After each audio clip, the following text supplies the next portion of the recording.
Artemis 2 এর ক্রুদের সাথে এখন চাঁদের তুলনায় পৃথিবীর দূরত্ব বেশি।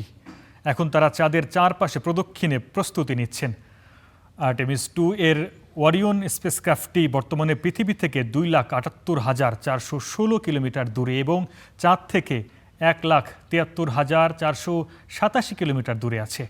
শনিবারে তথ্য জানিয়েছে মহাকাশ গবেষণা সংস্থা নাসা। সোমবার চাঁদকে প্রদক্ষিণ করার সময় 53 মিনিটের বিরল এক চন্দ্রগ্রহণ দেখার কথা রয়েছে তাদের। বিশেষ চন্দ্রগ্রহণটিকে আর্টেমিস 2 এর এই অভিযানের জন্য এক অনন্য অভিজ্ঞতা বলছেন নাসার বিজ্ঞানীরা।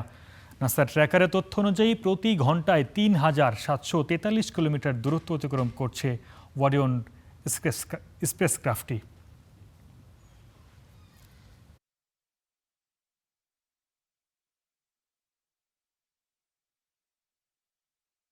As we just heard earlier, the moon is now closer to the crew than the Earth is. পৃথিবী থেকে তাকালে চাঁদের যে অংশ দেখা যায় বিজ্ঞানের ভাষায় তা নিয়ার সাইড বা নিকটবর্তী দিক, আর যে দিকটা সবসময় পৃথিবীর বিপরীতে থাকে তা ফার সাইড বা দূরবর্তী দিক। ফ্লাইবাই শুরু হলে নভোচারীরা চাঁদের ওই দিকটিও দেখতে পাবে, যা ইতিহাস গড়বে, কারণ এর আগে ফার সাইড কখনো মানব দৃষ্টিতে ধরা পড়েনি। আর সোমবারের ফ্লাইবাইয়ের সময় একটি দারুণ আকর্ষণীয় ঘটনাও ঘটবে।